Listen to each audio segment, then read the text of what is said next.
They're afraid of the Islamic protest.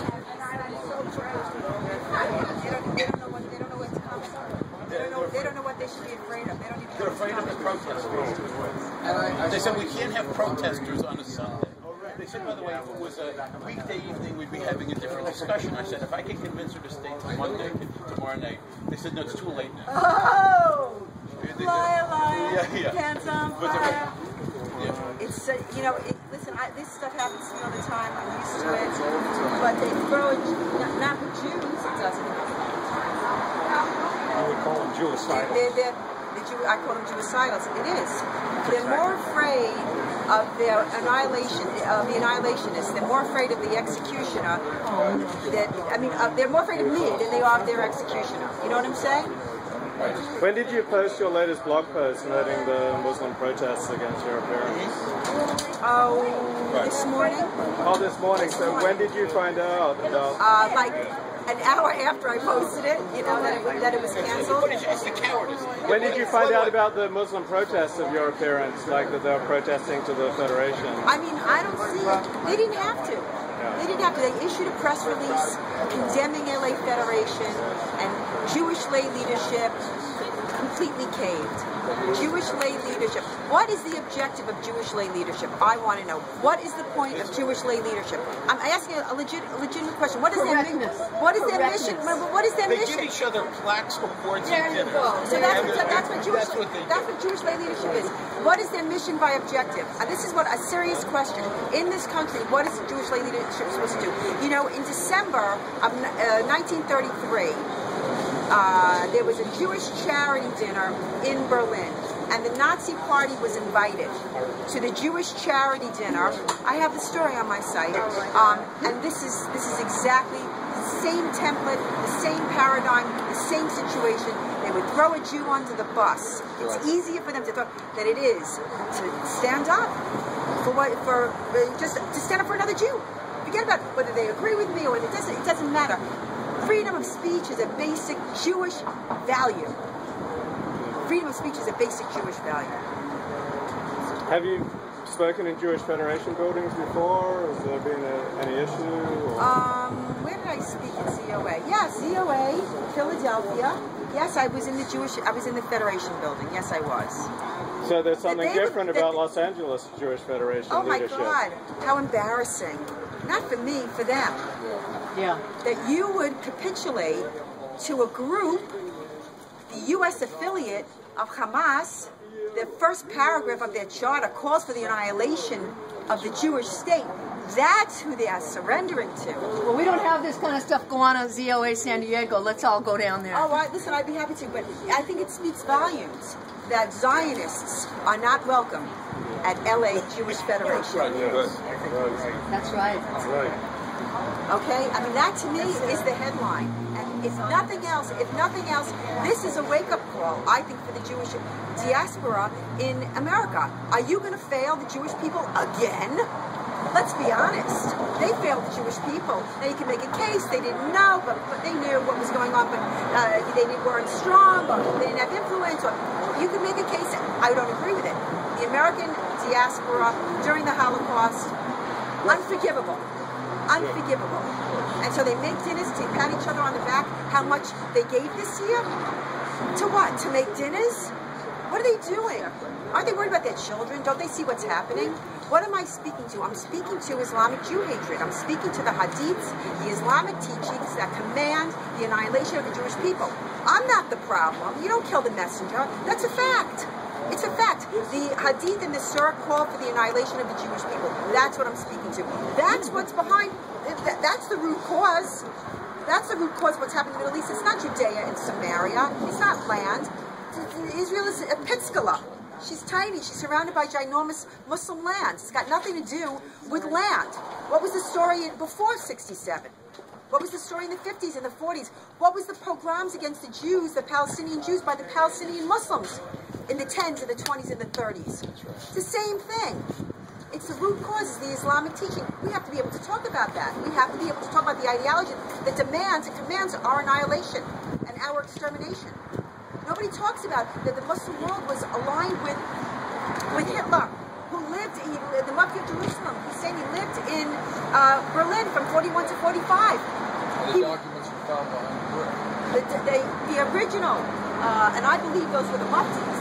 I believe those were the Muftis' blueprints were found behind a wall signed by Himmler. And Himmler and the Mufti, and you see the pictures. I mean, they don't show it, they don't teach it in the Jewish schools. You don't see it you barely see it in the Holocaust Museum. The pictures of Himmler and the Mufti Husseini drinking wine and walking in the forest and, you know, planning the annihilation of the Jewish people. We have to be able to talk about this. It's the same exact enemy. It's the same exact situation. And the LA Jewish Federation, I mean, like I said, it's a terrible shanda. Because they should never have agreed. They should, how dare you give the enemy this kind of ammunition? I mean, I'm unbowed. I'm proud. I'm a proud, fierce Zionist. And the takeaway from this is that Zionists are not welcome at LA Jewish Federation.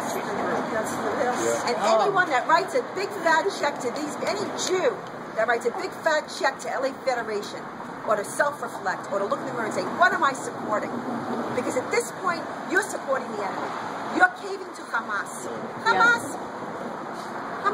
who, again, read the charter. Go home, Google Hamas charter, first paragraph. And I will tell you what it says. It calls for the annihilation of the Jewish state. That's who they want to please.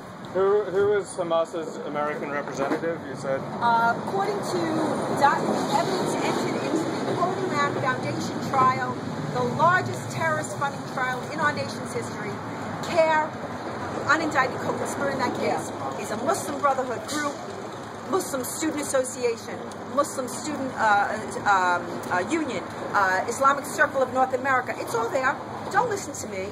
Don't listen to anybody. Go do your own homework. Go read the evidence.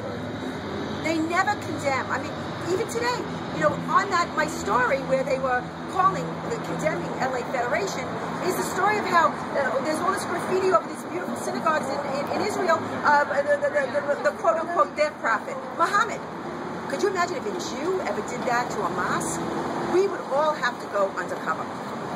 So, again, why would you empower your would-be executioner? I do not understand it. And I challenge anyone to refute me on the facts. I mean, they ran a bunch of crazy, oh, she put this on her blog. It's all taken out of context. There was a Danish cartoon, a contest, which we ran, and I strongly support it because I'm a big free speech advocate. That's one of my basic premise. Because a cartoonist who didn't know what she was talking about called for a contest when the producers of South Park were threatened with death because they had put Muhammad in a Huggy Bear costume. So she goes, well, let's let everybody do a Muhammad.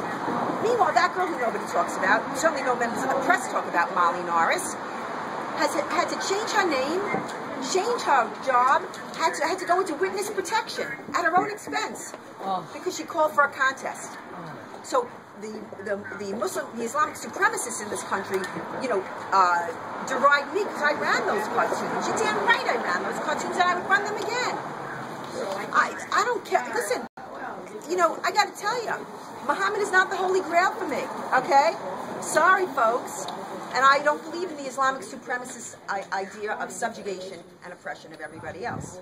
But this is outrageous. This is outrageous, and people should be outraged. We are. People should be outraged. We are, but what can we do right now? Let me tell you, you really want to know what you should do? I'm going to tell you what you should do.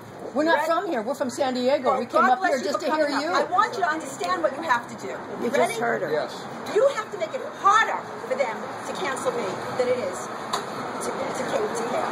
They're more afraid of CARE and their affiliates than they are of canceling me. They obviously have weighed the two options, and it's easier to cancel me. And I say to you, that has to stop. They have to really, just like Hyatt, when Hyatt canceled me, listen, Hyatt canceled me, and there was so much blowback, and so many thousands of people called and wrote Sugarland, Texas, that, and people were selling their stock, that they gave me free space anywhere in the country. And of course, I made a huge event in Dearborn, Michigan, and they paid for it all. and they'll never cancel me again. You said Hyatt? Hyatt. Although we do thank everyone for coming, and if Pamela doesn't get a chance to speak, then effectively the Islamic supremacists have won. So we're hoping, it's highly doubtful that the Jewish Federation will change their mind. So we have a backup, okay? But we're going to spend about 20 minutes here at least to let people know that this is not okay. And we have posters, we have signs, we're going to make some signs, we're going to make some noise, and let people know this is not okay. Jews should not do this to Jews. Human beings should not do this to human beings. And then we're going to go to another location, and Pamela is going to give her talk. Great.